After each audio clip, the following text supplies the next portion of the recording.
to being the best. The difficulty we have to conquer is we work on night and day shifts rather than normal working hours, so that we have to sacrifice a bit, personal life-wise. I mean, we cannot just go drinking and have fun as much as we want to. We have to make sure we rest well before we come to work. Driving a container port crane is like fishing for a prize in a carnival game. Except the prize weighs 2.5 tons, and that's empty.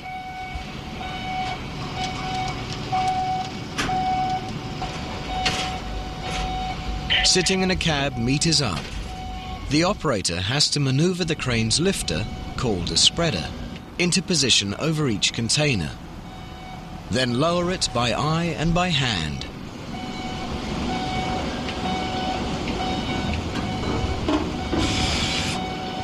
When the spreader's in place, he triggers the spreader's automated locks that grip the container and hoists it up and over the deck onto the dock below,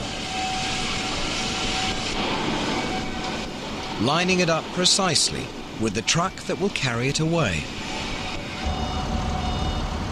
And then do it again, and again, and again.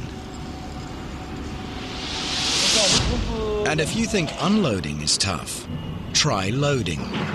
To load a ship, a crane operator has to position a 20-foot container onto pins on deck and slide it precisely into grooves built into the cargo hold, so containers won't move at sea. That's like trying to set an elephant down on a coin from 50 meters up. And a crane driver doesn't have all day to get it right. If containers move too slowly, ship owners fall behind schedule and lose money.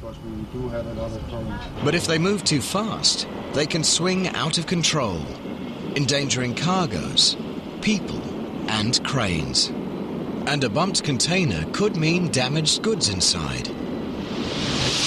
So crane drivers have to develop an instinct for loading and unloading at exactly the right speed. The cranes put the containers onto trucks, which move them from the dock to the container yard. At the yard, rubber tire gantry cranes take the containers off the tractors and put them on the ground. But there's a lot more to this process than just heavy lifting.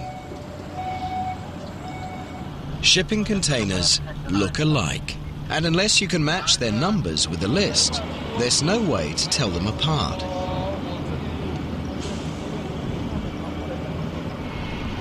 From the moment they leave the Gudrun Maersk, 3,000 containers have to be precisely tracked.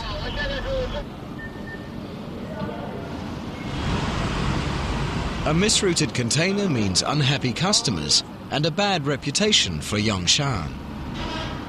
A lost container is unthinkable. But it's unthinkable thoughts like these that keep Operations Manager Shi Minhua fully focused throughout his shift. More than anywhere, the burden of success or failure rests squarely on his shoulders. For the duration of his shift, he'll bear the ultimate responsibility for keeping the operation on time and on track. The port runs 24 hours. We are under a lot of pressure to work fast, but we try our best to fulfill our service promises to our customers. If anything does go wrong, the buck stops with Shi Minhua. And there's plenty that could go wrong.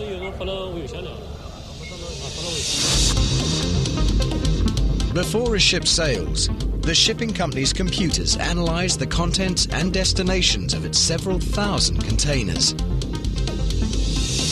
and assign every container a specific place on board. The first port containers are the ones on top, and the last port's containers are on the bottom. It's a pretty complex mathematical equation. If port operators make a mistake or fall behind schedule, They might have to ask permission to load containers in places other than the ones the computer assigned them. And that's not a question a ship's captain wants to hear. Containers loaded in the wrong places will confuse unloading in the next port. Badly loaded containers could make the ship unstable on the open sea. And Yangshan's competitors, Hong Kong and Singapore, each handle over 20 million containers a year with an error rate of less than 1%. All good reasons why no one at Yangshan wants to rock the boat.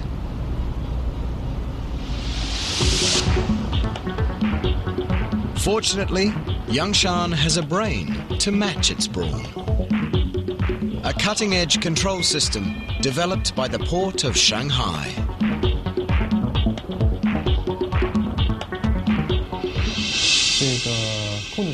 The operation control room has a highly developed CCTV supervising system, which can help to detect any potential problems. We communicate through walkie-talkie. There are laptop computers on the wharf that receive a detailed operation plan delivered by the computer system. Cranes, trucks, and rubber tire gantry cranes all have cab displays electronically linked to the port control room. So crane operators and drivers know exactly which containers they're moving, when to move them, and where they go. The trucks receive wireless orders from the computer terminal in the operation control room. Portable mini computers in the trucks display instructions on what to do and where to go. The trucks we use here are some of the best. They are equipped to transport containers on the left and the right. And the driver's cab has windows on 3 sides, which allows the driver to see a lot more.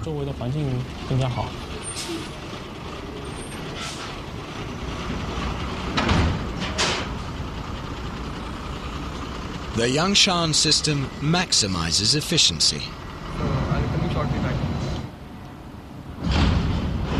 Sending ship after ship back to sea on schedule.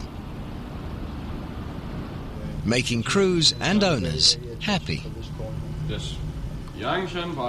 So they're trying to sail at a specific time to meet a berthing window at another port down the road. Delays are just not acceptable. The unloading and loading goes on all night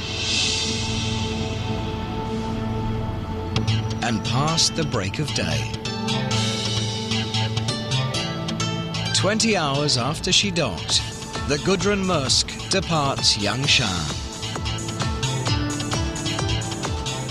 leaving behind 3,000 containers filled with imported goods.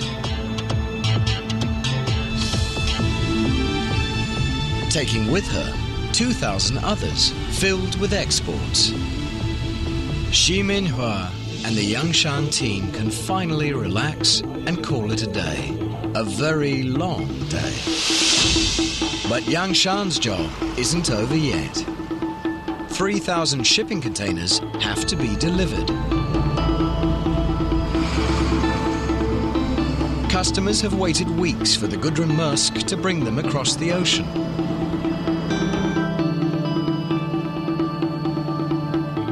And now they're sitting on an island 32 kilometers out to sea.